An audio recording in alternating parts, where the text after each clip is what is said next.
Refuges.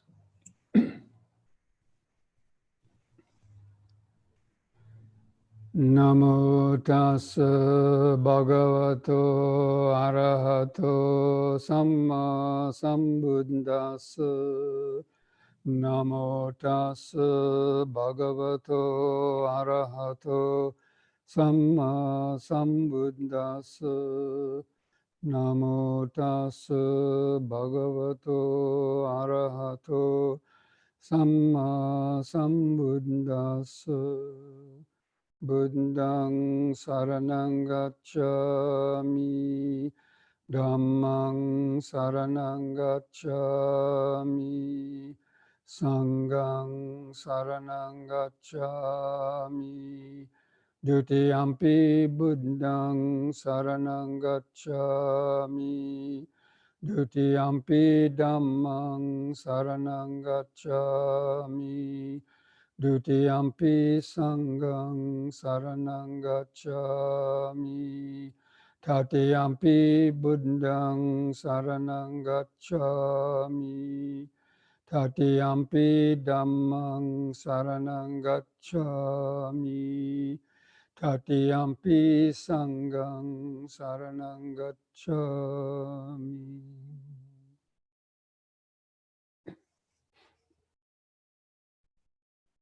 Good evening, friends. This Wednesday evening Sutta class. And the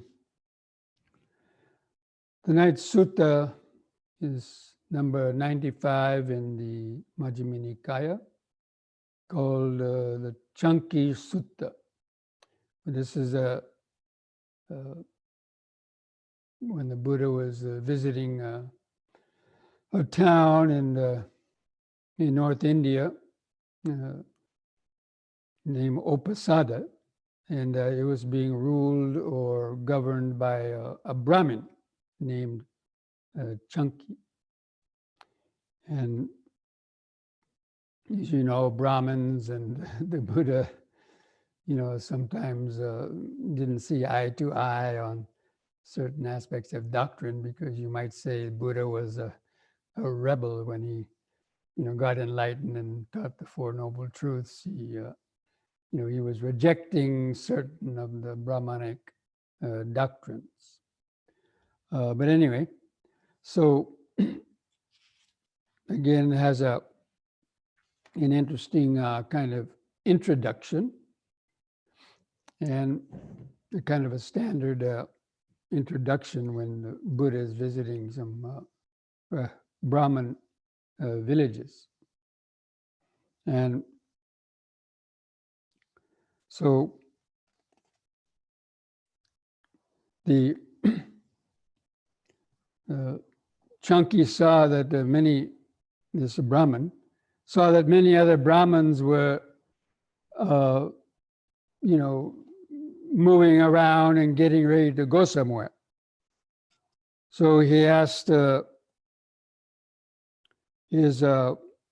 of his ministers, where are these people in, where are these villagers, getting ready to go now? And they say,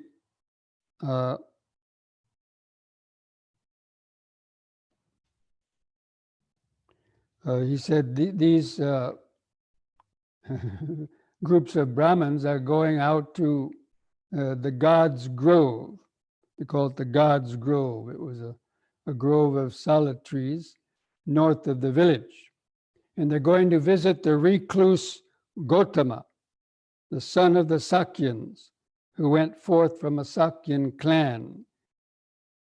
And there's a good report about it, that he is a fully enlightened teacher of gods and humans, knower of the worlds, and so on. So this Caṅkī said, tell him to wait.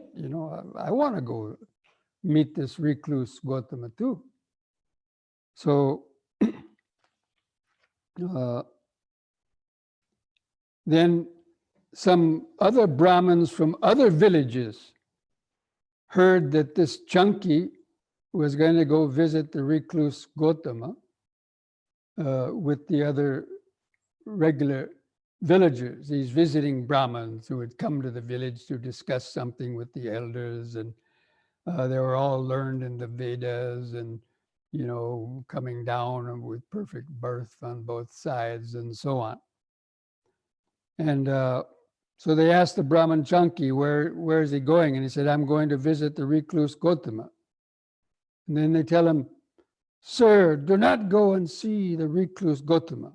It is not proper, Master Caṅkī, for you to go to see the recluse Gautama. Rather that the recluse Gautama should come to see you. For you, sir, are well born on both sides, pure maternal and paternal descent, 7 generations back, unsaleable and impeccable in respect of birth. So because of that, Master Caṅkī, it is not proper for you to go to see the recluse Gautama. Rather, it is proper for the recluse Gautama to come to see you. And then they also said, you are rich of great wealth and possessions, and you are a master of the Vedas, fully versed in philosophy, the marks of a great man, you are handsome, all these things. And then they said, therefore, you should not go and see the recluse Gautama. He should come and see you, as if the recluse Gautama was sort of a lower than this Caṅkī. And then Caṅkī says, well, Brahmins, hear from me why it is proper for me to go to see the recluse Gautama, and not proper for Master Gautama to come see me. And so he goes through all the good qualities, you know, of the Buddha, saying he also is of well born on both sides, of pure maternal and paternal descent, 7 generations back. He has abandoned, you know, the kingship and the princehood and millions of dollars in gold, and, you know, shaved his head and went into the homeless life. And a good report is spread about the recluse Gautama. So he goes through all these things. You can read the details later on your own. And even the king Pasenadi of Kosala and his wife and children have gone for refuge to the Buddha Gautama. And so have other well-known Brahmins. Therefore, it is well for us to go visit the recluse Gautama. So anyway, the other Brahmins said, oh, okay, and they followed them all out. So they all went out to the God's Grove. Now, the reason why they call it the God's Grove is because there was a lot of shrines in this solitary grove, a lot of shrines to different gods that people used to come out to and make offerings to, because this is was part of the Vedic tradition, and even still practiced, I guess, to some extent in India. And so when they got out to where the Buddha was, Buddha was sitting and surrounded with a lot of senior Brahmins, and they all came in and sat down, and the Buddha was discussing, you know, some points in the Brahman doctrine, or discussing Dhamma with these Brahmins. And there in that assembly, there was a young Brahman student named Kapatika. He was only 16 years old, young, shaven-headed, and he also was a master of the Vedas, had memorized the Vedas with their vocabularies, liturgy, phonology, etymology, the histories, philosophy. He was fully versed in natural philosophy and the marks of a great man. And while the very senior Brahmins were talking with the Buddha, this young Kapataka broke in and was kept on breaking into the conversation and interrupting the Buddha's talk with these senior Brahmins. Then the Blessed One rebuked the Brahmin student, Kapataka, saying, "Let not the Venerable Bharadvaja," that was just a name they gave to some of the people, "break in and interrupt the talk of the very senior Brahmins. Let the Kapataka wait until our talk is finished, and then you can say something." But then when the Buddha rebuked this young Brahmin student, his teacher, who was Caṅkī, said to the Buddha, "Let not Master Gotama rebuke the Brahmin student Kapataka. The Brahmin student Kapataka is a clansman. He is very learned. He has good delivery. He is wise. He is capable of taking part in this discussion with Master Gotama."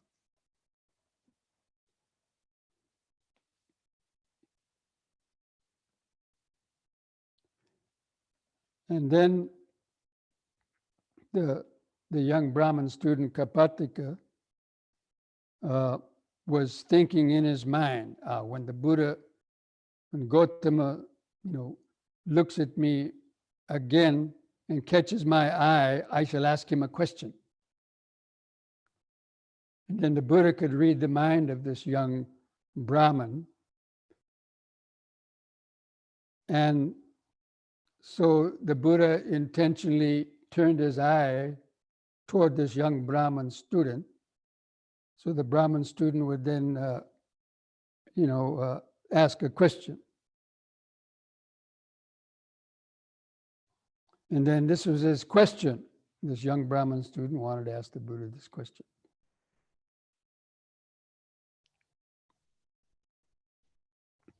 So he said, "Master Gotama, in regard to the ancient Brahmanic hymns that have come down through oral transmission, preserved in the collections of suttas, the Brahmins come to the definite conclusion, only this is true, anything else is wrong.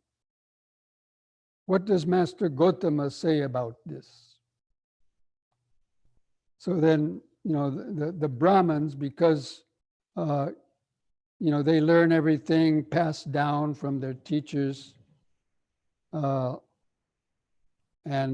it's preserved in the oral transmission, preserved in the collections. They are thinking, this is true, everything else is false, without having any direct knowledge of it. They simply believe that what has come down by tradition is true and everything else is false. And then the Buddha asked them, "Well then, Brahmins, among the Brahmins, is there even a single Brahmin who says thus, I know this, I see this, only this is true, anything else is wrong?" And they say, "No, Master Gotama." That means they're asking the Brahmins if they know this, see this, not just they've heard it by oral transmission, but directly knowing and seeing it. So none of them would say, "No, we don't know any Brahmins who say that they know and see these truth. Only they've heard it and are passing it down." And then the Buddha asks a further question.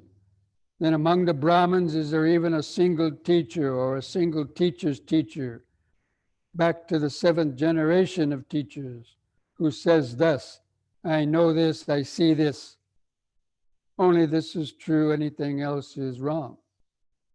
And again they say, "No, Master Gotama." And he says, "Well, Brahmins, the ancient Brahmin seers, the creators of the hymns, the composers of the hymns, whose ancient hymns that were chanted, uttered, and compiled, that the Brahmins nowadays still chant and repeat, repeating and was reciting what was recited by all these ancient Brahmin seers. Did any one of these ancient Brahmin seers even say that we know this, we see this, only this is true, anything else is wrong? And again, they say, no, Master Gautama.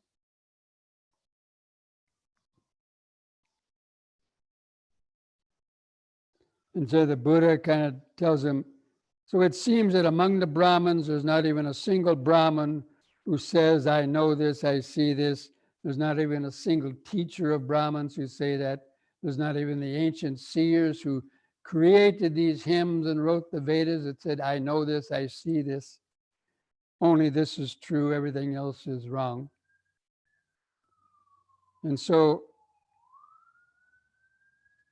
then the Buddha says, it seems to me a simile is appropriate.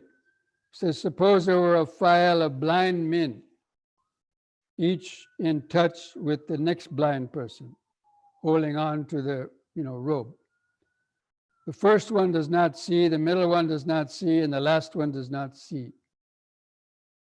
So too, Brahmins, in regard to their statement, Brahmins seem to be like a file of blind men.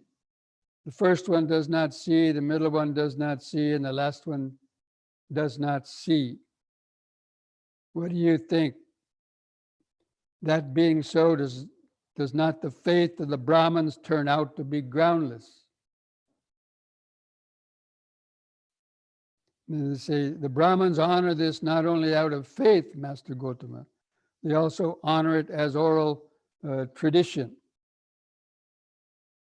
Anyway, I'm not going to read all the details of this because it would take too long.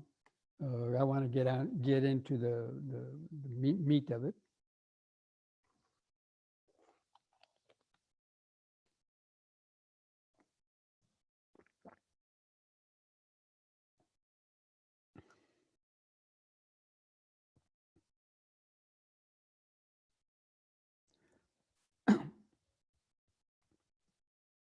And then the Buddha says,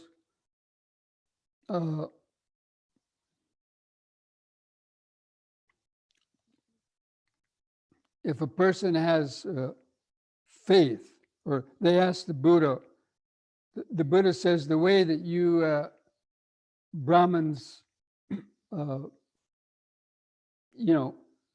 regard the Vedas is based on your faith of having heard these things and recited these things. And he says, this is merely the preservation of truth, or they're preserving the truth. He says, a person preserves the truth when he says, my faith is thus, but he does not yet come to the definite conclusion, only this is true and anything else is wrong. In this way, there is the preservation of truth. In this way, he preserves the truth. But as yet, there is no discovery of the truth. So now the Buddha says, there's a preservation of the truth by, memorizing the text, passing it down generation by generation, and having faith in that, but not saying only this is true and everything else is false. And then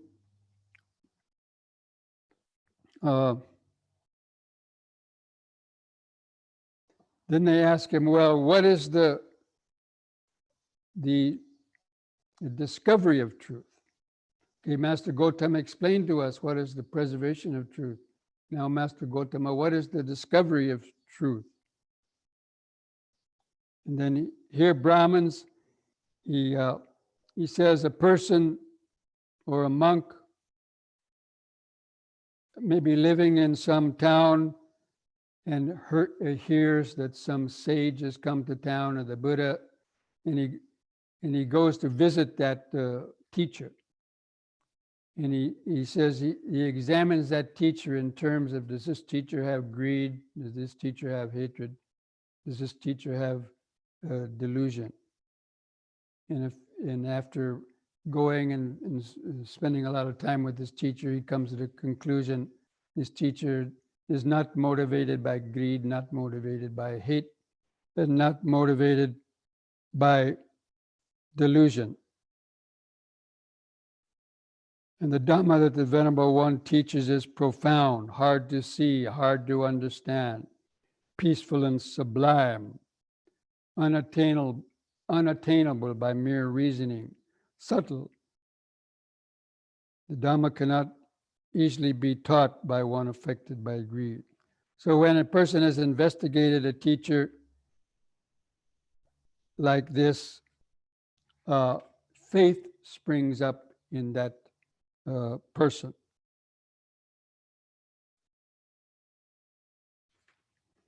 And then this next part is interesting. So in the discovery of the truth, a person first has to find a teacher and then goes to the teacher out of faith and then visits him. So the first thing is, if a person has faith, then they have to visit the teacher. So this is what I'm going to be reading now, is what I like to refer to as an alternative dependent origination. So, we've talked about the doctrine of dependent origination, about how the whole process of karma and birth and death originates and continues and so on. But this is a different form. How does one come to practice the Dhamma? So first one develops faith. Then they have to visit a teacher. And then they pay respect to the teacher. And then they give ear. So the teacher starts talking, they give ear. That means they listen. When he gives ear, he hears the Dhamma. Some people listen, but they don't really hear the Dhamma. So it's not only giving the ear, paying attention, but it's hearing the Dhamma. Then having heard the Dhamma, that person memorizes it. And having memorized the Dhamma, then they examine the meaning of the teachings he has memorized. When he examines their meaning, he gains a reflective acceptance of those teachings. So this is like the Chintamaya Panya that I've talked about so many times. You hear the teachings, whether from a teacher or you read it in the books, and then you gain faith that they're something useful, and then you try to memorize it and examine the meanings. And then gain a reflective acceptance of those teachings. When he has gained a reflective acceptance of those teachings, zeal springs up. So zeal is kind of like an energy to want to practice. When zeal has sprung up, he applies his will. Actually, this is where I was going to share the screen. Let me see if I can get this extract up here quickly. Okay. So here you can read this. This is what I'm kind of going over now if you want to kind of read along. So you can go down to where I say, of course, so it says they pay homage, lend an ear, hear the teachings, remember the teachings, reflect on their meaning, and accept them after consideration. And then enthusiasm springs up. They make an effort. They weigh up. That means they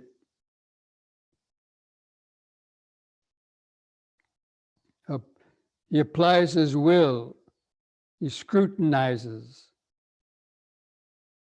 He strives with the right effort. Resolutely striving, he realizes with the body the supreme truth and sees it by penetrating it with wisdom. In this way, Brahman, there is the discovery of truth. In this way, one discovers truth. In this way, we describe the discovery of truth. But as yet, there is no final arrival at truth. So now in this discovery of truth, actually, it's referring to attaining the stream entry, or it could be even once returning, but at least the first stage of stream entry. So that's how you do it. A lot of people, they say, oh, how do we attain stream entry? How do we attain stream entry? This is the dependent origination to attaining stream entry. One gains a faith in the Dhamma, then you have to approach a teacher. Most people, have a teacher, or at least read the suttas. And they pay homage. That means they're respectful. They're not humble, just going to a teacher and say, teach me, and so they have to be respectful. They have to, because that's the only way they're going to listen. Only then they will lend an ear. If a person's not respectful, they'll be, just hearing the person talk, but be comparing and judging and not really, hearing. So they don't really hear the Dhamma. They're thinking about so many mundane things while the Dhamma talk is going on, and that's why they don't really hear the Dhamma. They hear words, maybe, hear sounds, but they don't really hear the Dhamma. So, and then, remembering the teachings, that means memorizing the teachings, or at least part of them. That's why I encourage people to memorize, Sometimes I ask people, what are the Noble Eightfold Paths? And, they might remember 2 or 3, some Sri Lankans, or other aspects of the thing. They've heard it a lot, but they haven't really memorized it fully or in the correct way, or they put the last part first and the first part last. You have to memorize it in the order, because everything the Buddha said has an order to it that leads to the next one. Anyway, so by following that that order of dependent origination in terms of the attaining stream entry, remembering the teachings, reflecting on their meaning. I mean, you just don't remember them, you reflect on the meaning when you see it happening in daily life. And then that's only when you gain the confidence in them, and then accept them after consideration. Only once you've accepted it, then the enthusiasm springs up. And then you really make an effort. When you really haven't gotten confidence in the teachings and accepted them, then you're not going to, give the energy to make the effort to practice. And then continue to scrutinize the teachings and persevere. And by that way, and this means the practice of meditation, of course, too, one penetrates it with wisdom. Penetrating with wisdom means having that glimpse of the Four Noble Truths, even if it's just a kind of like a flash. You've penetrated the veil of ignorance and have seen that moment of emptiness, or the moment of no self. But yet one has not yet arrived, the final arrival at the truth. So that's the discovery of the truth, reaching the stage of stream entry. But then the Brahman says, okay, you've explained the preservation of truth. Now you've explained the discovery of truth. But now, how do you define the arrival at the truth? And then the Buddha replies, by the cultivation, development, and making much of these very same things, there is the arrival at the truth. That's how the arrival at the truth is defined. I describe the arrival at the truth as defined in this way.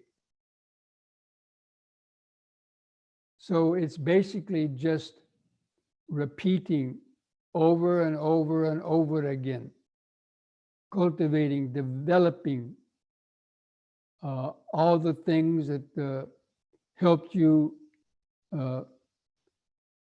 discover the truth. So it's not just a one-time thing.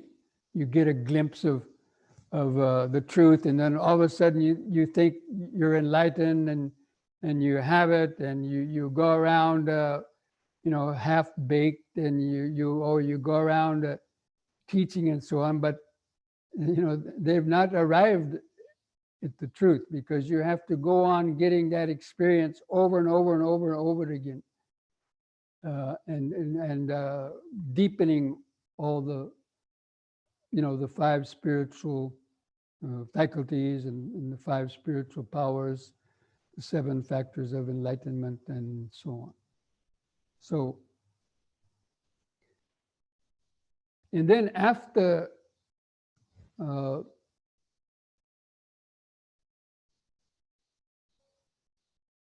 I'm going to stop sharing.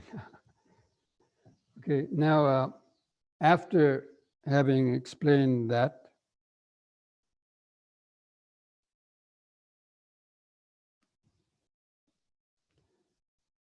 he said, okay, Master Gautama, now you've explained to us the final arrival at the truth. And now these Brahmins, this Brahmin student asks him another question. But what, Master Gautama, is most helpful for the final arrival at truth?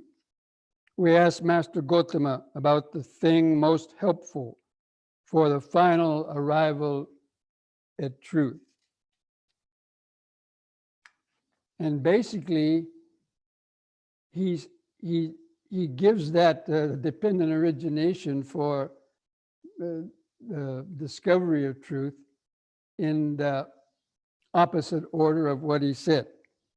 So what's most helpful for the final arrival at truth? Striving is most helpful for the final arrival at truth. If one does not strive, one will not finally arrive at truth. But because one strives, one does finally arrive at truth. That is why striving, or that means the right efforts, is most helpful for the final arrival at truth. And then they ask him, but what, Master Gautama, is most helpful for striving? We asked Master Gautama about the thing most helpful for striving. Then he says, scrutiny is most helpful for striving. That means scrutinizing the teachings, as we mentioned. If one does not scrutinize, one will not strive. But because one scrutinizes, one strives. And then a further question, but what, Master Gautama, is most helpful for scrutiny? We asked Master Gautama, what is the thing most helpful for scrutiny? And he says, application of the will is most helpful for scrutiny. That doesn't mean, of course, the ego, applying your will in the ego in a kind of a negative way, but it's that desire, the will to want to scrutinize, to keep, pushing the envelope, wanting to find out what's around the next corner, what's around the next corner. Every time you meditate, you get some insight, you get zeal. The next one, you can't wait to get the next insight, because the insights keep getting deeper, and each one is, clearly you thought you reached one insight and you get another one. Wow, it's like a bottomless pit, of insights. And so, that's what helps you to, the application of the will. But what is most helpful for application of the will? And he says, arising zeal. If one does not arise zeal or energy, one will not apply one's will. That is why zeal is most helpful for application of the will. Zeal, that means it's kind of a, just an energy that, really, wants to learn. And then they ask, what is most helpful for zeal? And they say reflective acceptance of the teachings is most helpful for zeal. That means you keep reflecting on the teachings, observing in the daily life. Let's say like finally believing in karma. Some people say, oh, karma, what is this karma? God does everything, and so they may not understand karma. But they might start then reflecting and observing as they practice meditation and finally realize, the things that happen to you are the result of your previous thoughts, not the result of somebody else in action. So you gain a reflective, over a period of time, you gain that reflective acceptance, let's say, to the idea of karma. And, maybe a reflective acceptance to rebirth, right? Because people don't remember their past lives. So it's kind of like people believe it. It's kind of a reflective acceptance.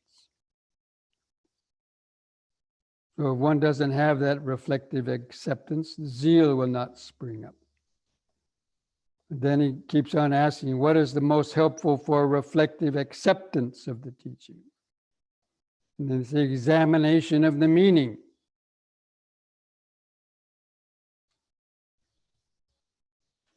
Because if you don't examine the meaning, then you won't gain the reflective acceptance of the teaching. And what is the most helpful for examination of the meaning? Memorizing the teachings. Because when you memorize, it sticks in your mind. You don't have to kind of think, oh, wow, what did they say? What was that? It comes very quickly. And you don't have to sit there and get your book and thumb through thousands of pages to find out, oh, what did they say about this? You've got it generally, kind of memorized. If one does not memorize the teaching, one will not examine the meaning.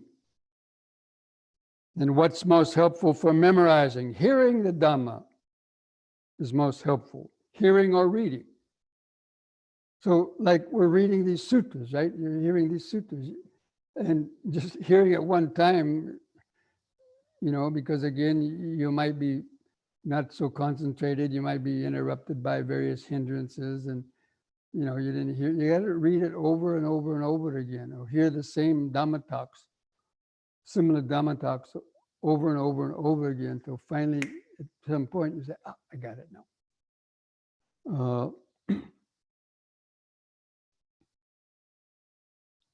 And when you hear it over and over, it sticks in your mind. So you will be easier to memorize it.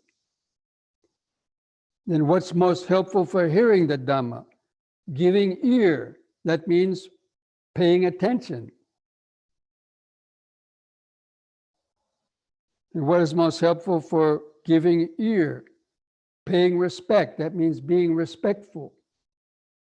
That's why most places when they go give Dhamma talks, the teacher might be sitting in a little bit higher seat, and people, have to sit on the floor. They're not allowed to lean against pillars and relax, because then they'll, have to go to sleep or not be so alert. And, there's lots of things about being respectful for the Dhamma. And being humble. Not going to a teacher wanting to refute their teachings and so on. And what is most helpful for paying respect? Visiting. So if you don't visit the teacher, then you won't pay respect. And what is most helpful for visiting? Faith. So, but faith, faith also increases as you are practicing, doing all these things. So, faith, starts out at kind of in a weak stage. You have some faith, but then that gets you to visit the teacher, then hear the Dhamma, and then as you reflect, examine the meanings and meditate, that faith gradually increases. So finally, so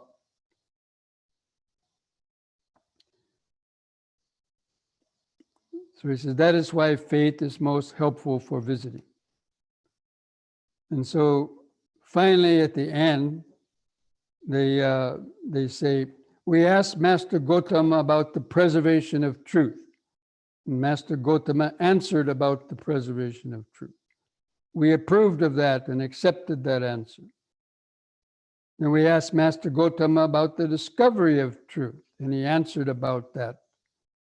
We approved and accepted that answer, and so we are satisfied. Then we asked Master Gautama about the final arrival at truth, and Master Gautama answered about the final arrival at truth. We approved and accepted that answer, and so we are satisfied. And we asked the Master Gautama about the thing most helpful for the final arrival at truth. And he explained all those things as well.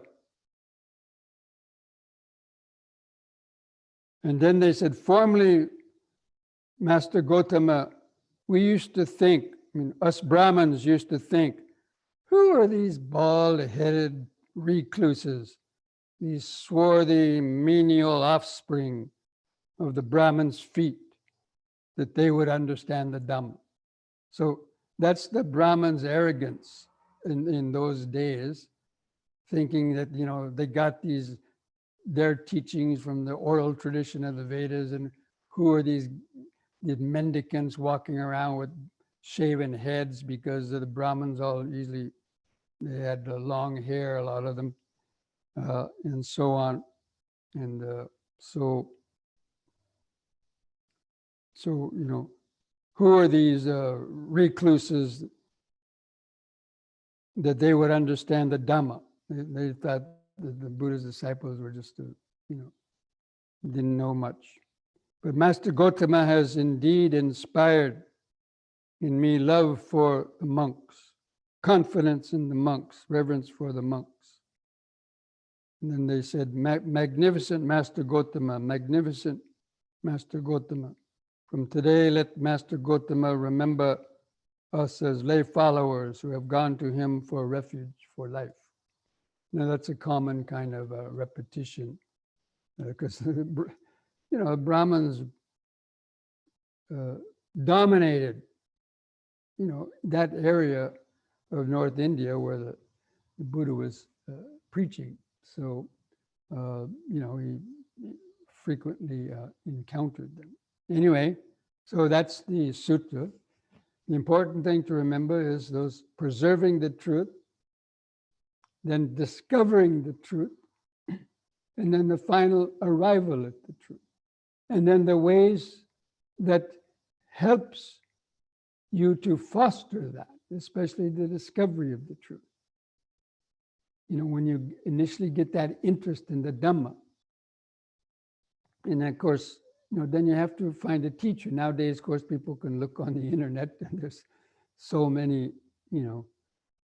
teachers or monks and lay people who are, giving Dhamma talks, and giving Sutta discussions and meditation sessions. So there's, a lot to choose from. And so, you keep visiting their website. Okay, we can't visit in person nowadays, or even if there wasn't COVID, also some people live far away, but they can visit on the internet. So that would be equally, fulfill this requisite. You you keep visiting internet sites and then listening to the Dhamma, but then you have to pay attention to it.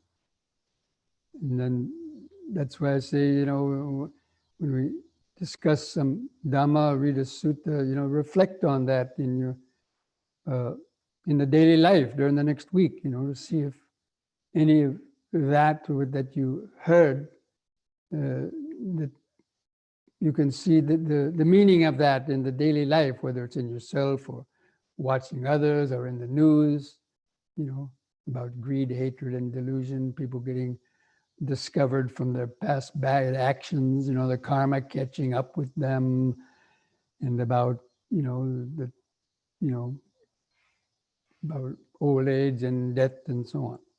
Anyway, so that's what I wanted to share with you this week, the Caṅkī Sutta. And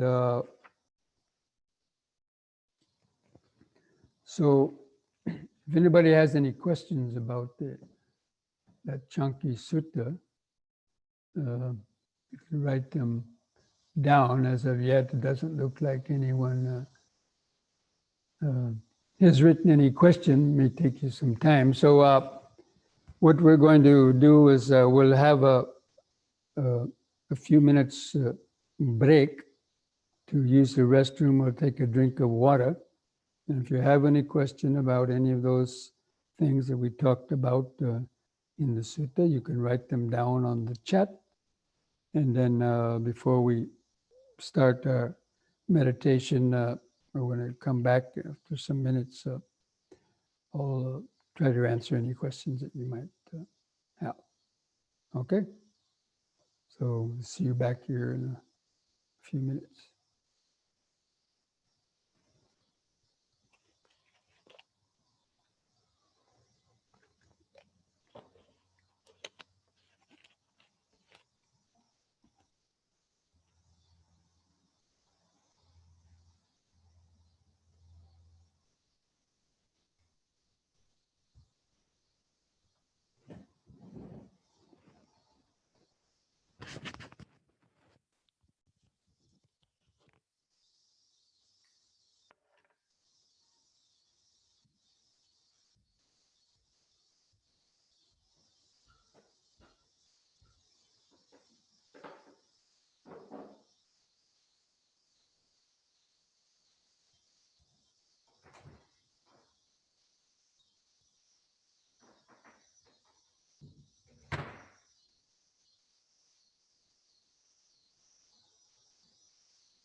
So I'm back now, and we'll see if there's anything that's come up on the chat board.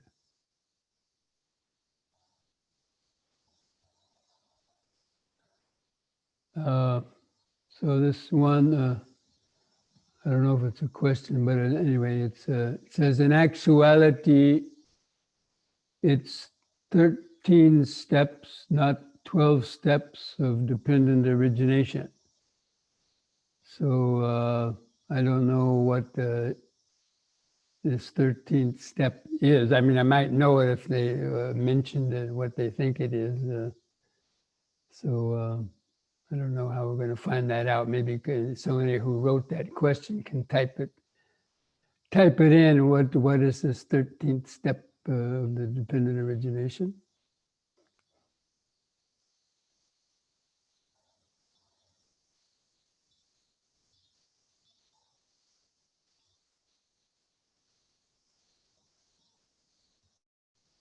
Anyway, until that comes up, this next question, where does stream entry come in here? I know the importance of hearing and reading the Dhamma, memorizing and reflecting on it, but I'm not sure about stream entry. Stream entry is the discovery of the truth.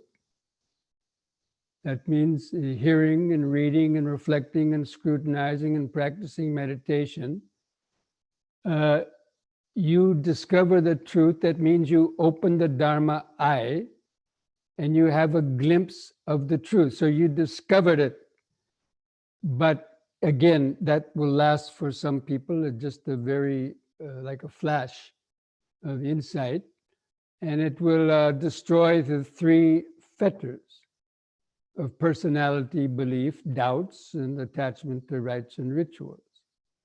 But you've not yet arrived at the final truth. So even though he didn't mention stream entry directly, the discovery of the truth, that's what it means.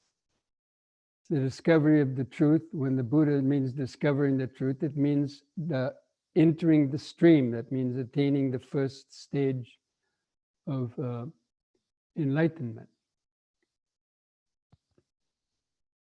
And then the second question is kind of similar. It seems that the discovery and the arrival at truth can overlap each other, at least at the beginning. Is my understanding correct? Now, some people have attained arahantship with their very, straight away. But even the great arahants like Sariputta and Asaji, they attained stream entry first, and they attained arahantship, final arrival at truth, sometimes as quick as 3 days later or a week later. But theoretically, if one's spiritual faculties were fully mature and one was already attaining jhanas and was a master of jhanas, then it's conceivable that they could, when they were developing the factors of enlightenment, the power of that, their previous practice could overlap the discovery of the truth and the final arrival at the truth. Let's say, for example, some oceanographers are looking for a sunken treasure on a ship. So they after searching for a long time, they finally discover the ship. And they send cameras down there to discover the gold, but they can't get it, because it's down at the bottom of the ocean. They only saw it with a camera, but they discovered the truth. Now they've got to improvise some way. They got to come back and find the place. They have to retrace their steps exactly where that ship was. And then they have to, get some way down there to finally get out the gold. Anyway, that's just a kind of an analogy.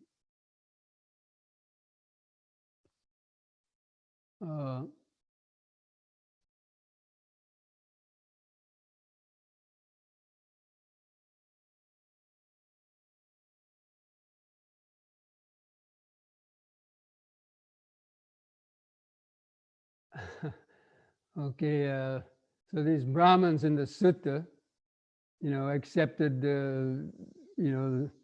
that a pure Brahmin goes back 7 generations of parents, and then 7 generations of teachers. But they do not claim this is the truth. But nowadays there are religions and people that say this is the only truth, everything else is false. If you don't accept that, we will kill you. How do we deal with them? Don't deal with them. Don't argue with them. Just let them say what they want, and I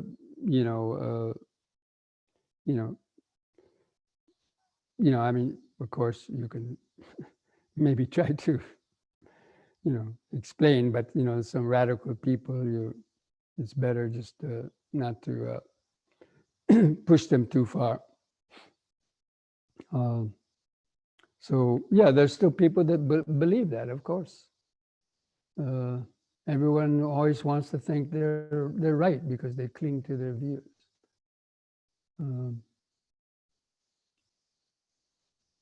So anyway, okay. So I think looks like that's all of the chats.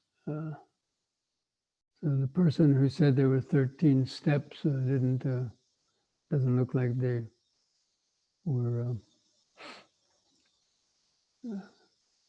giving us what this 13th step was. So, okay, so now we'll do a few stretches and then sit for a guided meditation.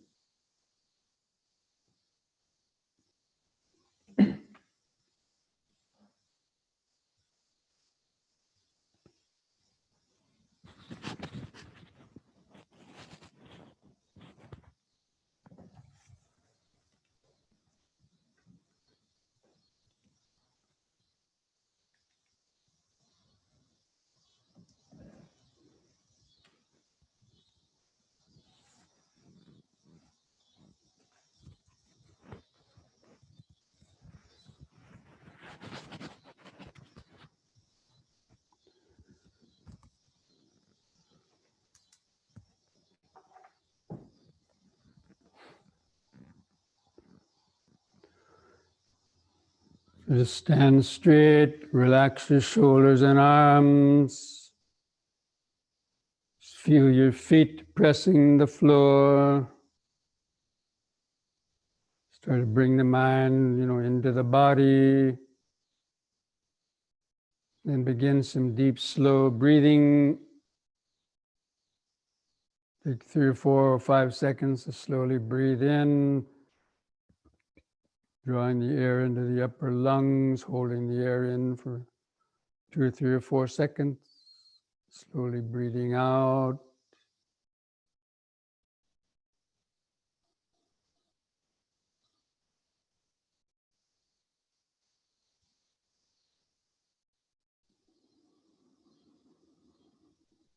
You hold the air in the lungs a few seconds, and feel that subtle energy of the oxygenating blood.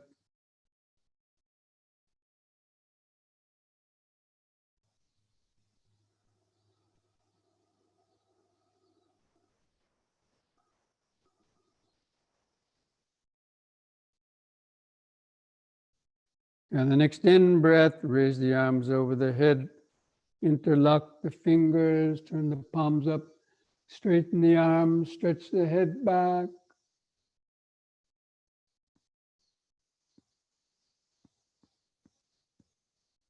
The out breath, turn the palms down, touch the top of the head. The in breath, palms up, straighten the arms. Stretch the head back, also arch the lower spine. Feel the sensation. Out breath, touch the top of the head. Once more, in breath, palms up, straighten the arms, head back.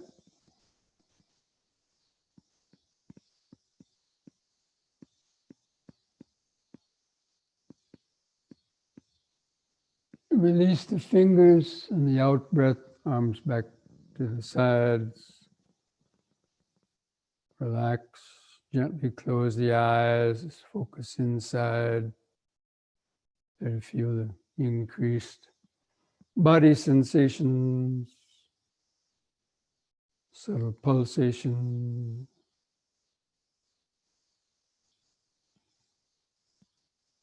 If you can't feel that, just remember the present moment of standing, standing,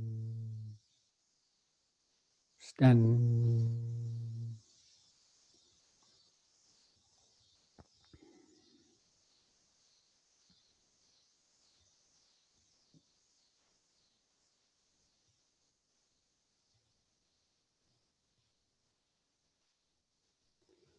And then next on an in-breath, push up on the toes while raising the arms over the head in this way, facing the palms toward each other, about 6 inches apart, and stretch. The out breath, come back down, arms to the side, heels to the floor. Use the breathing to help lift and lower the body. On the in-breath, imagine blowing up a helium balloon, the body rises up.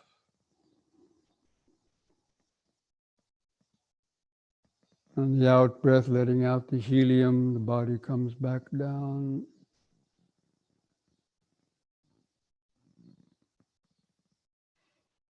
Once more, in.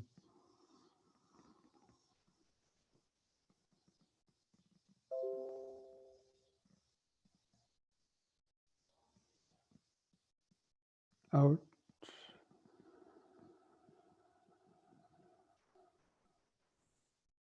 Relax. Gently close the eyes.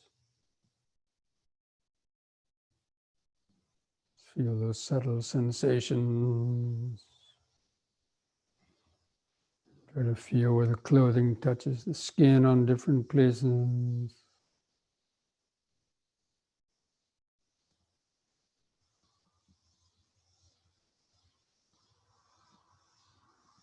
Remember standing, standing.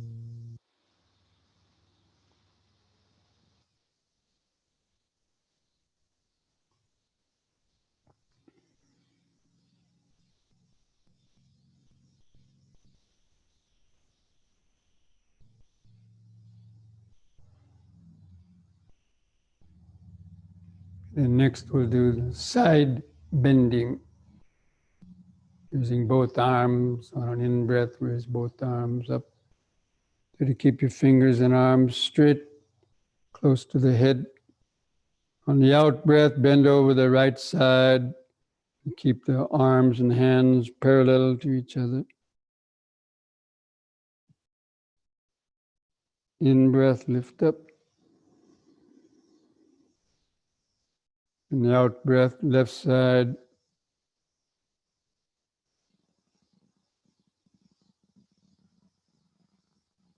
In-breath. Again to the right, out-breath.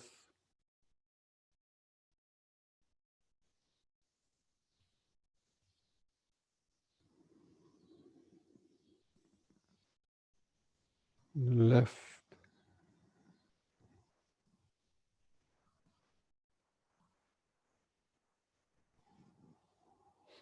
Once more to each side, out-breath.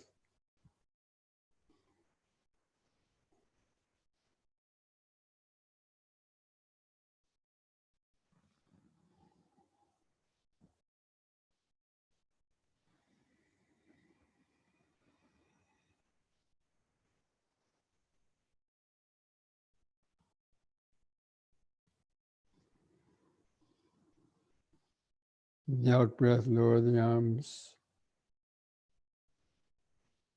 Relax. Just close the eyes. Sort of feel the increased heart beating, pulsations. Just any other sensations, any aches or pains.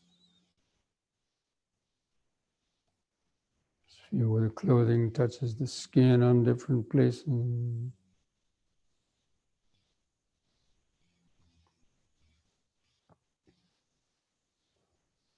More sensations you can notice, the less time the mind has to get lost in unnecessary thoughts.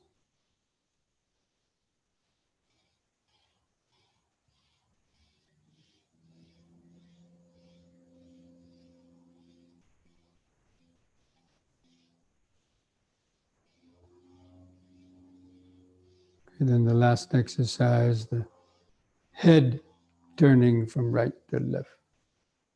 On an in-breath, turn your head to the right. Try to look over your right shoulder, then turn the eyes further to the right. Try to look at a spot on the wall behind you. On the out-breath, turn 180 degrees back to the left. Look over the left shoulder, turn the eyes to the left.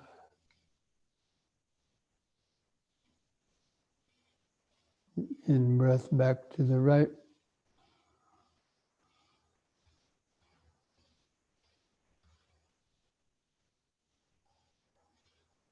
Out-breath left.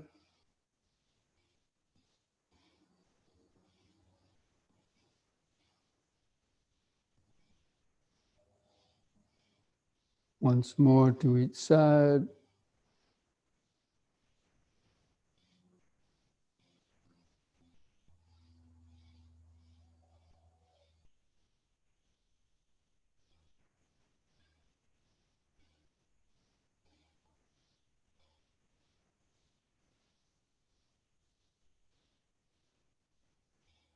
And the next in-breath, let the head stop in the center. Just close the eyes, feel the outline of the whole standing body. Sort of feel that increased aliveness, the organic aliveness of the whole body.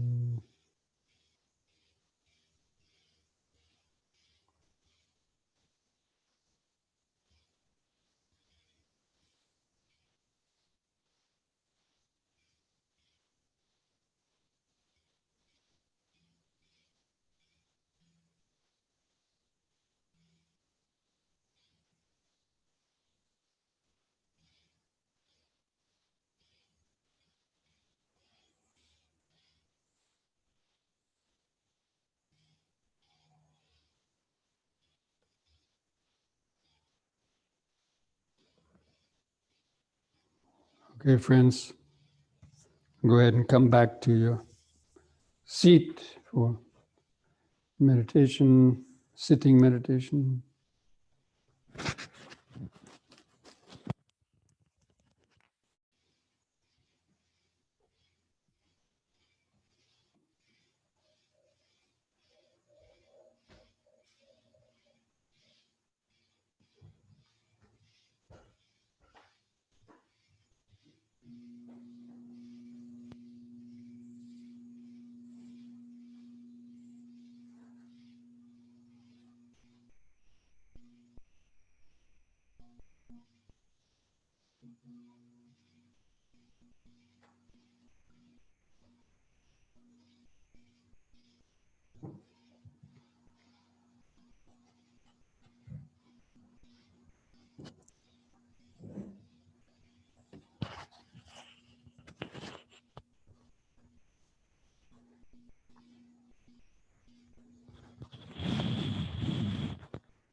Okay, friends, just try to sit straight, either if you're in a chair or on the floor. Just place your hands where you want them to be. Try to keep the hands there for the whole meditation period.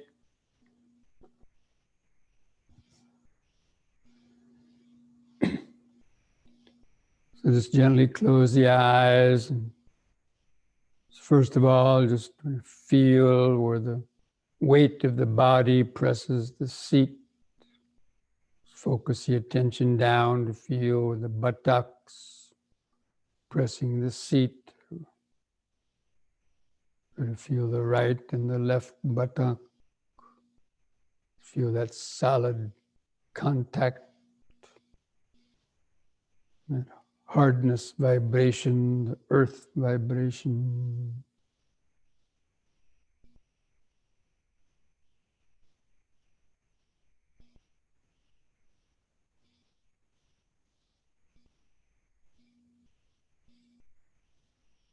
And mentally move the attention down the thighs and over the knees down to the feet.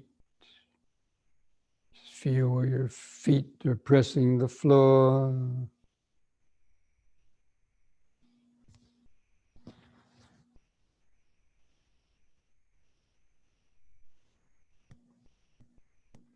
And feel your toes, some sensation in your feet or toes.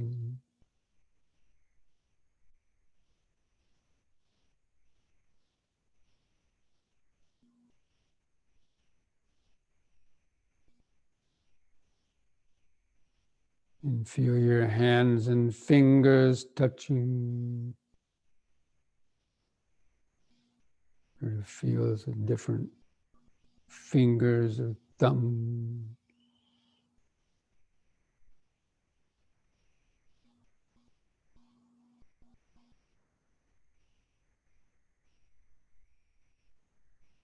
And where they touch together, it's the earth vibration.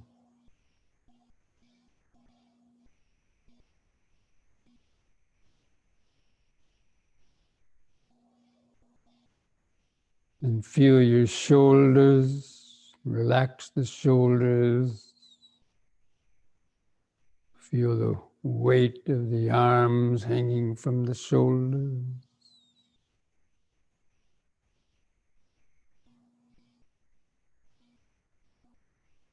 Feel the right arm, the left arm. Different sensations. And feel the clothing, where the clothing touches the skin of the arm.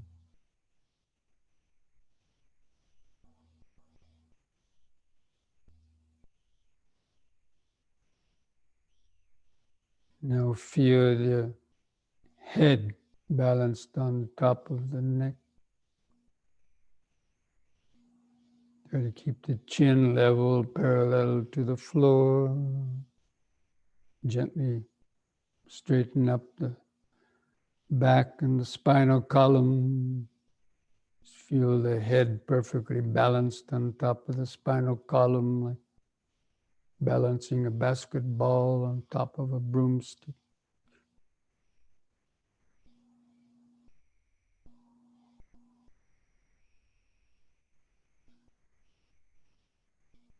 And just feel your face, sensations on your face and head. Imagine or feel the skin stretched over your face.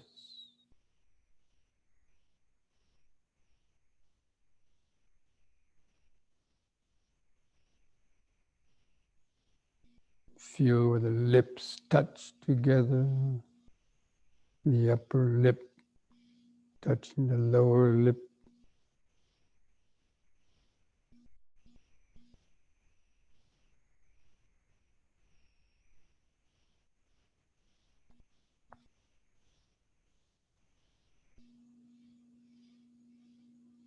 Lots of sensations in the lip.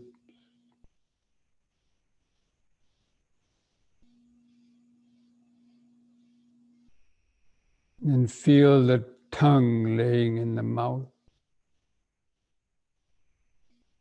where the tongue touches your teeth.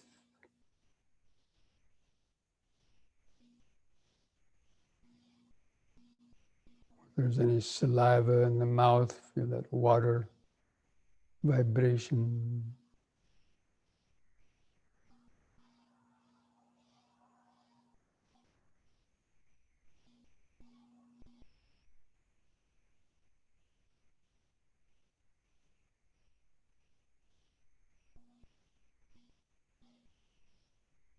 And now take a few deep, slow breaths. Try to feel the air moving through the nostrils.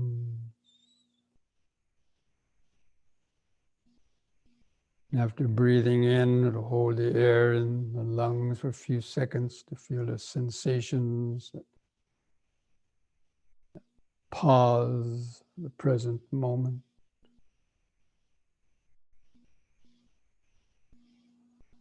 And feel the contraction of the longer out breath. Just knowing that this body lives off the oxygen brought into the body, pumped out by the heart, all the cells.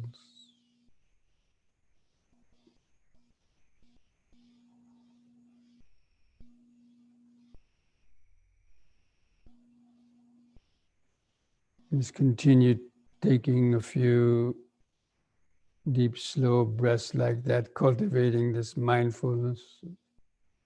Breathing in, letting go of the past and future.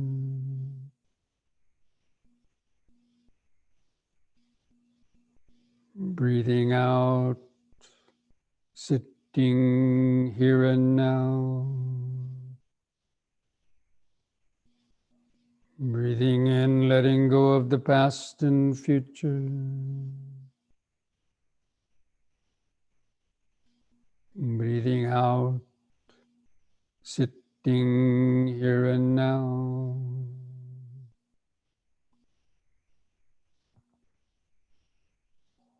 Now we've come to the door of the laboratory, the external body. We want to gradually open the door of the laboratory and go inside the body. And sit down and look through the microscope.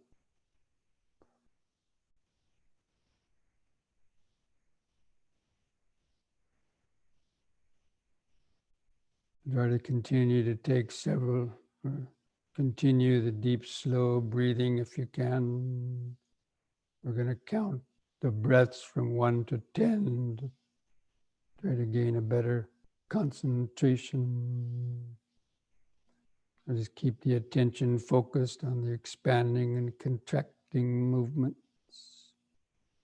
of the abdomen, rib cage, and chest. With the next expanding in-breath, mentally count 1. Hold the breath in a couple of seconds to feel that pause.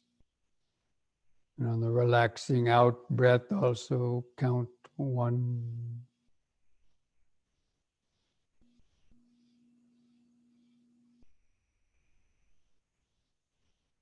And the next expanding in breath, count 2.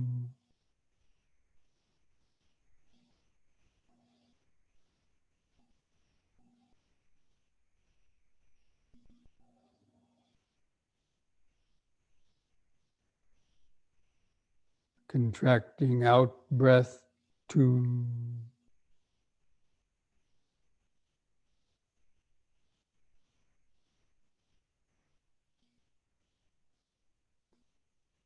Next in breath, 3.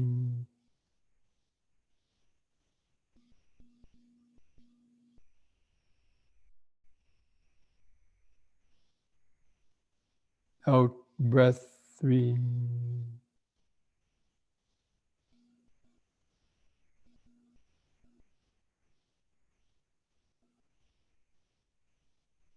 In breath, 4.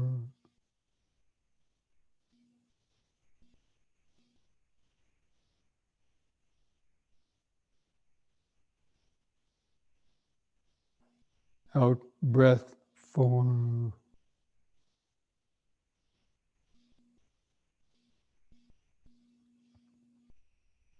In breath 5.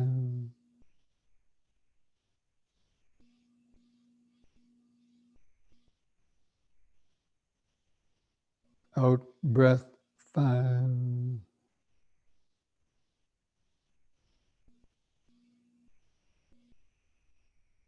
In breath 6.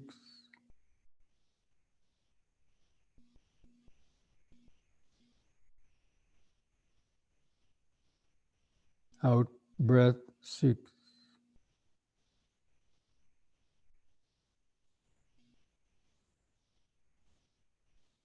In breath 7.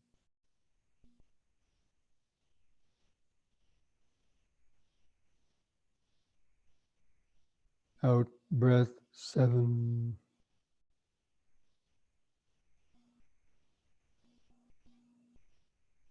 In breath 8.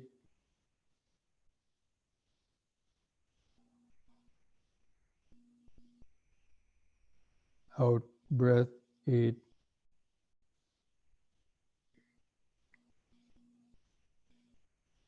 In breath 9.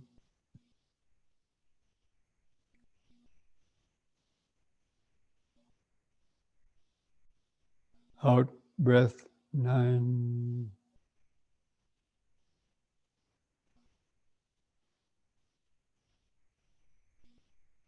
In breath 10.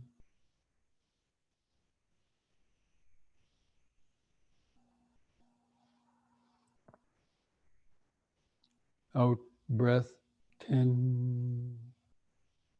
Now discontinue the counting. Let the breath return to its own uncontrolled rhythm. Don't control the breath anymore. Just continue to observe it, feel it. Just keep the attention focused there. The movements of subtler movements of the abdomen, or stomach, rib cage, or chest. Just like a scientist looking through the microscope, turn up the power of the microscope, the mental microscope, just to follow the subtle movements of the breathing. Just knowing when the breath is coming in and knowing when the breath is going out. Know it by feeling it. Try to feel where the clothing rubs against the skin of the abdomen, stomach, rib cage, or chest. It's the easiest way to detect it.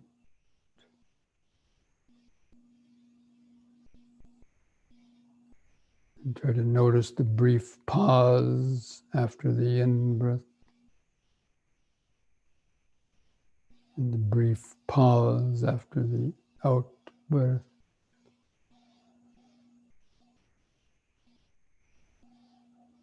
If you can notice the pauses, then you have good concentration. Even if the pause is just a microsecond,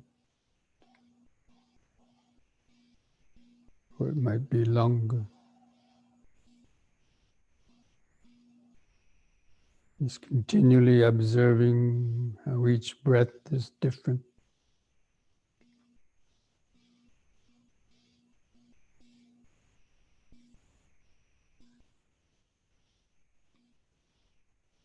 If you like, you can make these brief mental notes to help you stay focused.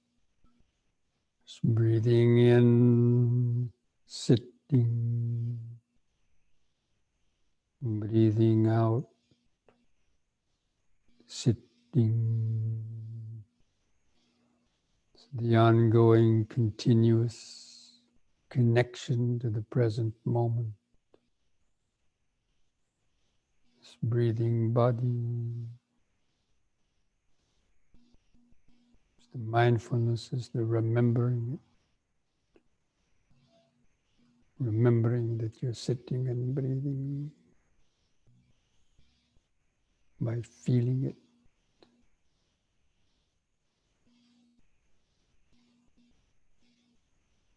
And feel the breath going on in the center of the body and other sensations around the breathing.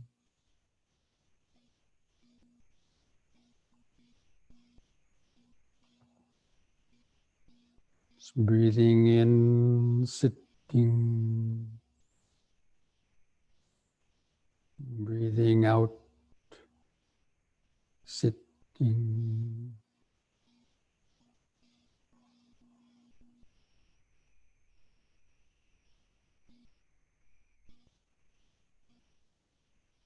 Just memorize sitting and breathing.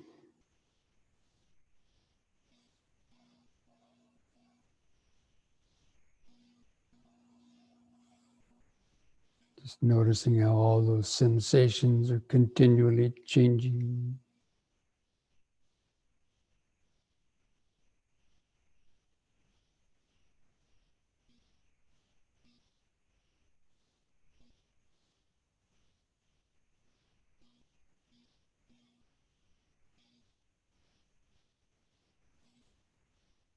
Just feeling the body in the body of breathing within the larger sitting body.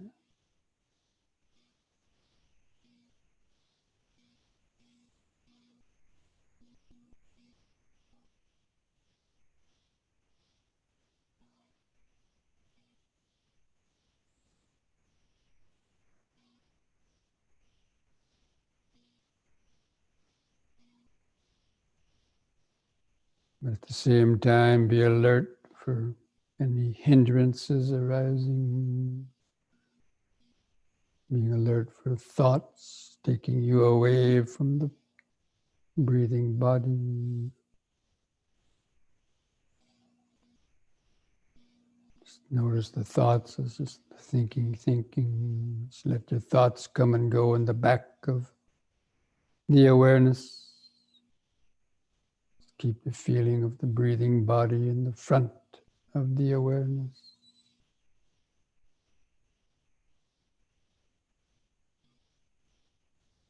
Just breathing in, sitting. Breathing out, sitting. This is your applied and sustained thought of concentration.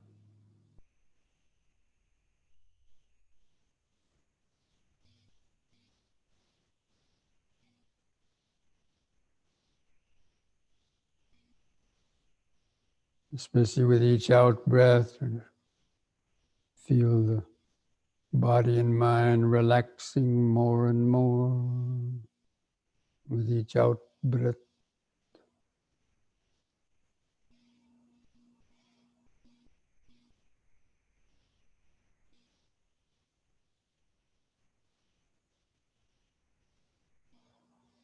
In the brief pauses between the breaths, feel, get a sense of the vibration of the present moment.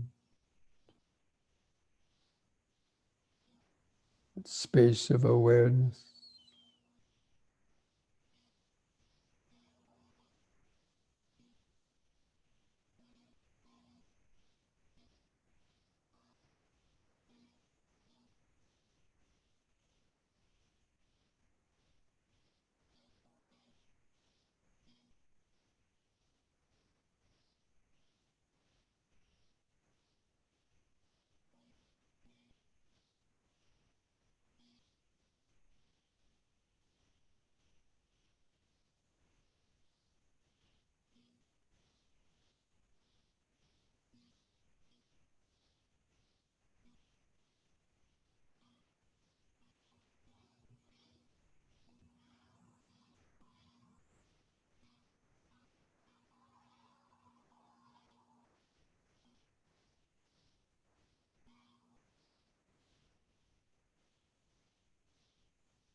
Just keep turning up the power of the mental microscope. Feel subtler and finer details, sensations in the breathing body.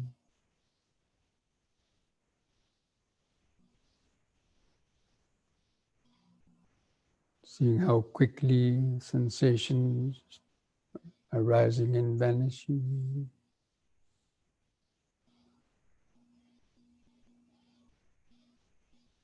The 4 element vibration.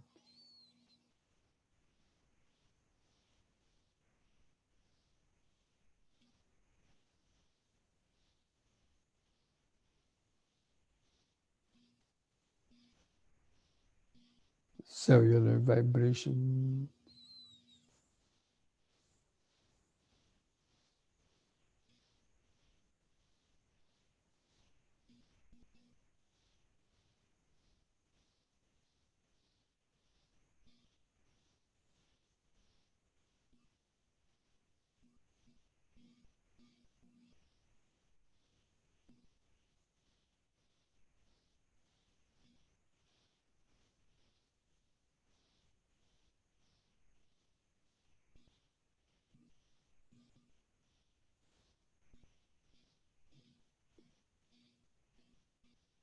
From time to time, take a few deep, slow breaths to help keep the mind grounded in the body.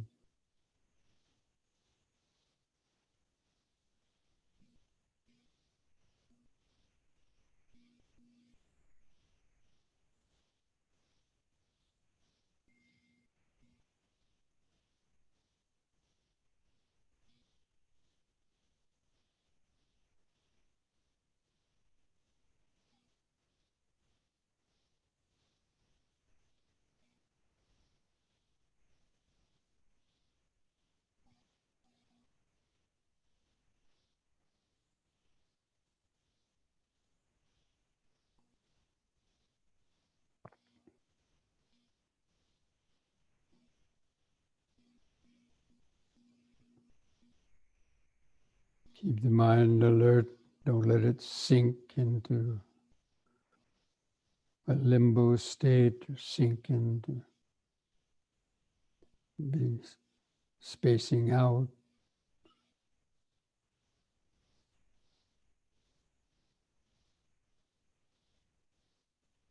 Keep tuning back into the impermanent process of sitting and breathing.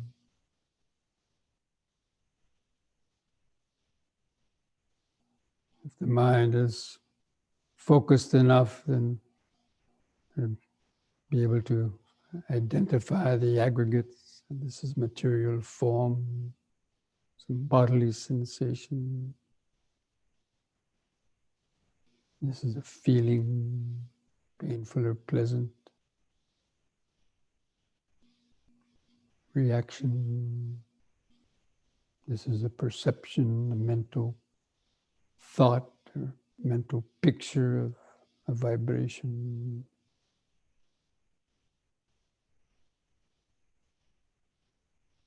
This is mental activity, any kinds of thoughts, urges.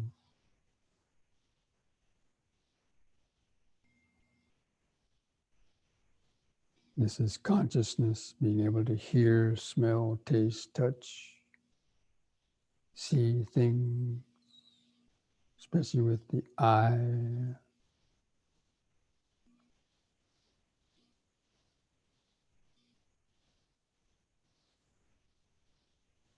Did you memorize the aggregate?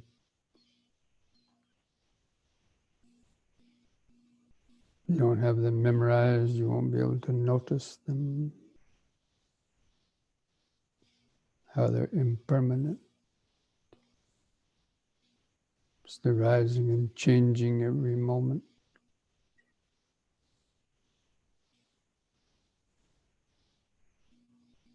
That's scrutinizing. You haven't memorized, and you can't scrutinize.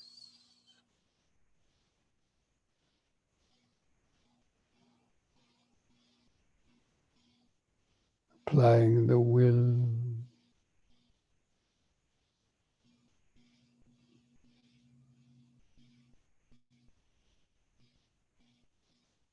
And the zeal arising, enthusiasm to practice.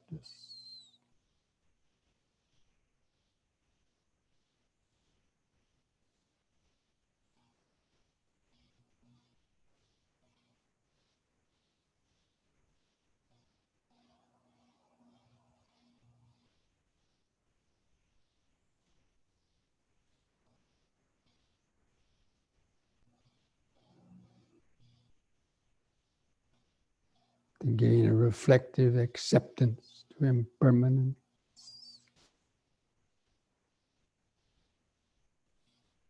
Where that attachment leads to suffering.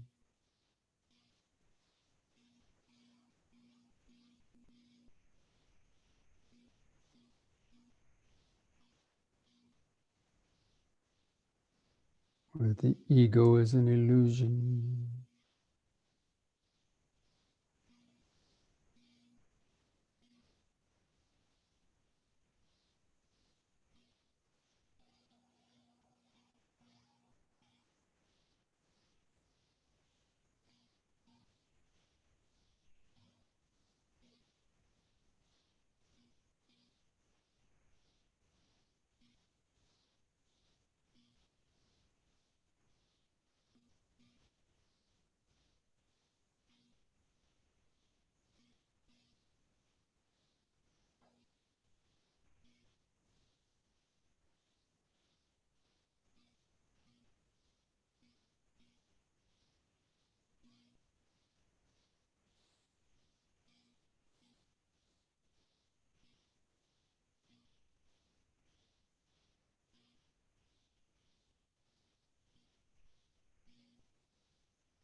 Breathing in, sitting.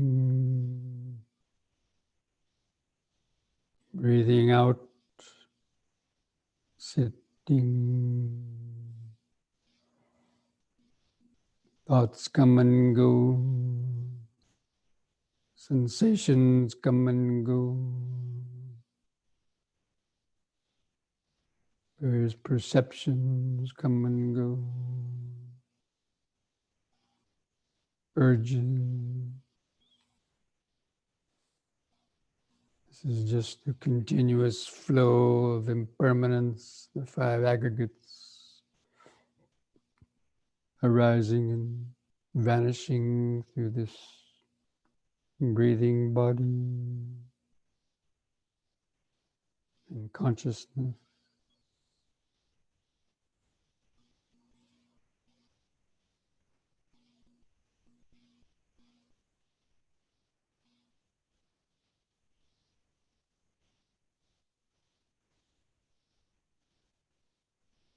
And from time to time, if there's too many thoughts or the mind is sluggish, come back and take a few deep, slow breaths. It's the miracle pill to stay centered in the breathing body. The whole world arises and vanishes through this breathing body, moment by moment.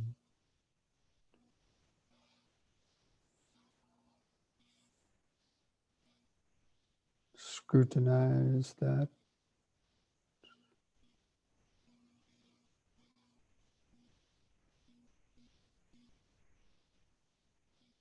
To gain a reflective acceptance of the truth.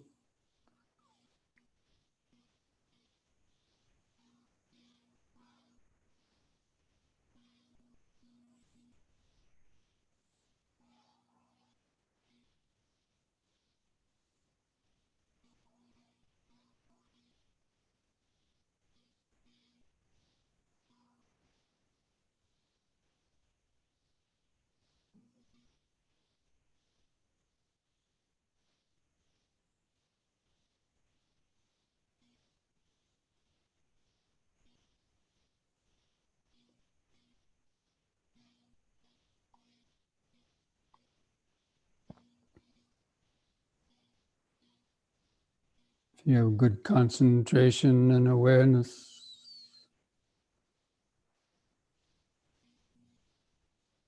good perception of the flow of impermanence, just try to feel this body and mind like an empty house with nobody at home to answer the call, knocking on the doors and windows.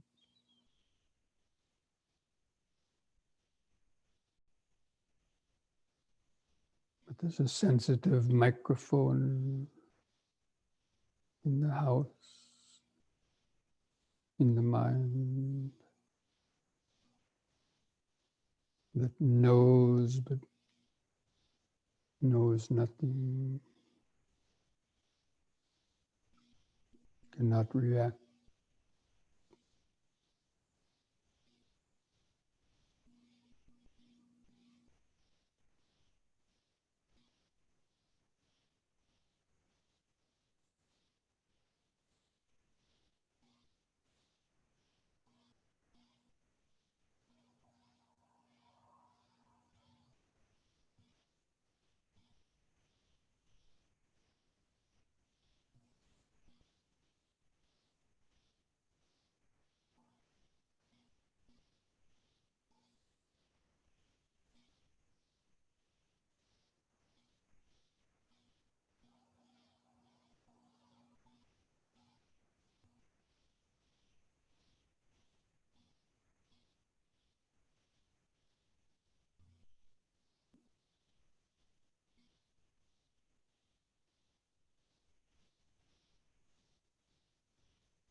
Breathing in, sitting. Breathing out, sitting. Keep coming back to reground, recenter the present moment awareness.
And what perception arises in the mind on hearing the sound?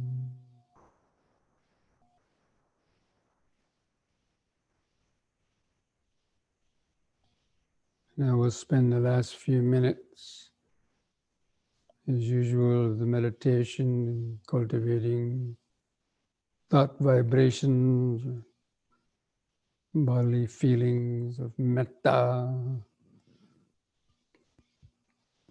sending metta towards our own body and mind. So again, take a few deep, slow breaths. After filling up the lungs from bottom to top, hold the air in the lungs for several seconds. And feel that piti, or that oxygenated blood, pleasant sensation. Imagine the oxygenated blood going out to all the cells in the body. You feel the relaxing, imagine it healing energy of the relaxing out breath, following the contracting out breath all the way down to the in. Then another deep in breath. Just imagine doing that and sending metta to your own body and mind, wishing it well, wishing to heal itself, physical or mental problems.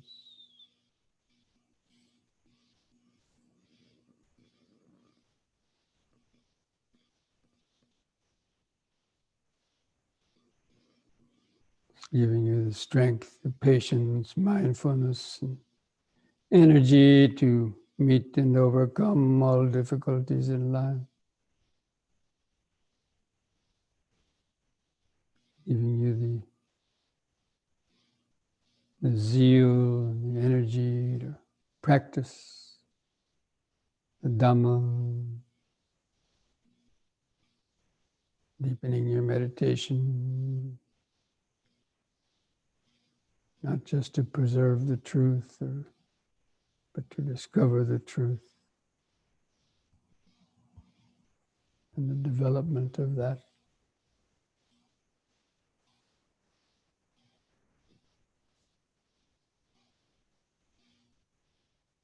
And after you feel relaxed and cleansed by doing that deep, slow breathing, or feeling good about yourself, send those vibrations out on an out breath. Send those vibrations out to your parents, other family members, friends, relatives.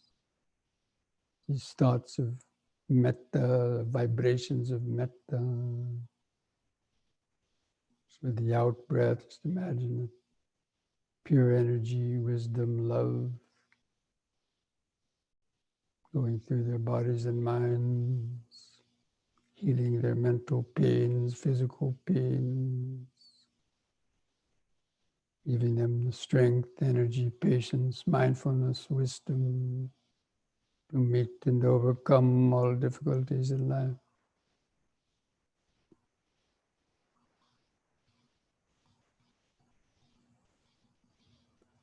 And with each out breath, just imagine extending these metta vibrations further afield. Just imagine these cloud of metta vibrations going across the towns and fields, countryside, through the cities, tranquilizing the bodies and minds of all the neurotic people, soothing the fires of their greed, hatred, and delusion, and awakening the seed of faith and wisdom in their minds.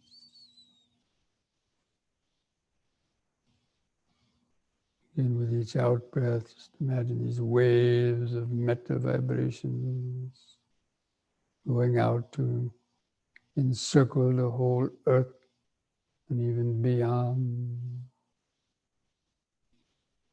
Just with the idea that may all living beings, wherever they might be, living near or far, visible or invisible, weak or strong,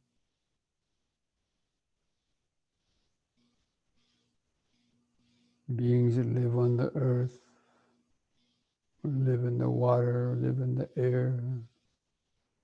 May all living beings be well, happy, and peaceful. May all beings have the patience, strength, energy, mindfulness, and wisdom to meet and overcome all difficulties in life.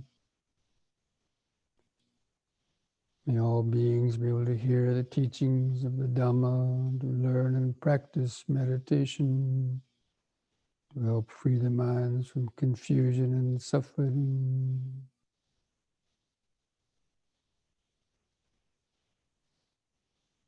May all beings be well, peaceful, and wise. May all beings be well, peaceful, and wise. Just like a mantra reverberating throughout space.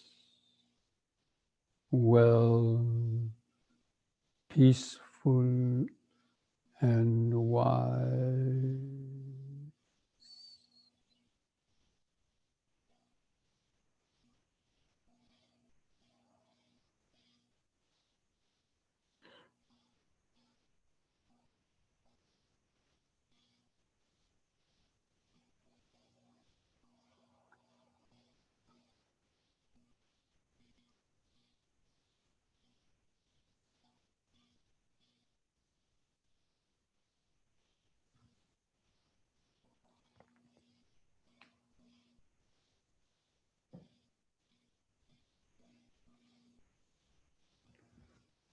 And now to finish, for those who like, you can join in chanting the word sadhu 3 times slowly. We chant the word on a long out breath.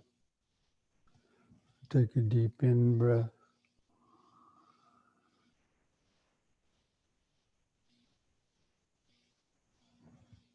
Sadhu.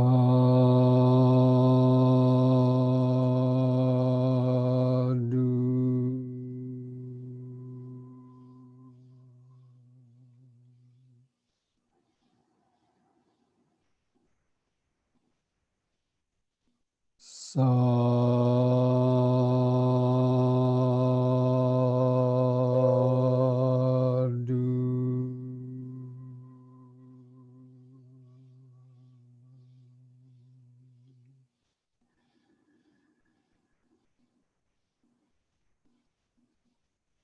Sadhu.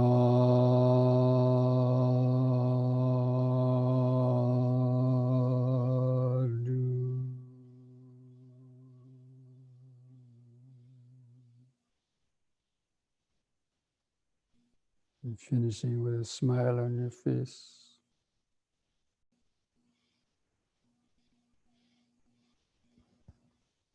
Now place your hands at the edge of the knees. Take one more in breath. On the in breath, stretch your head back, arch your lower spine, pull the hands against the knees, they help arch backwards. Feel those sensations, unlock that energy. And breathe in, lift the head up, and on an out breath, press the chin to the top of the chest, to stretch the neck vertebrae.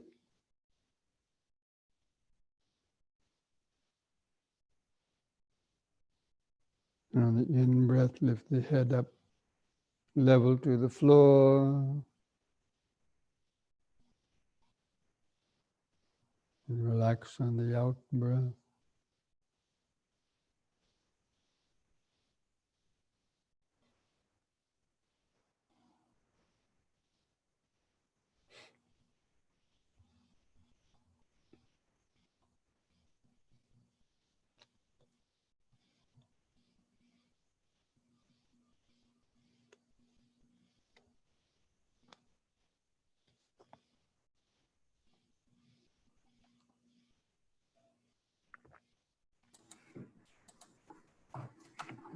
Okay, friends, that brings our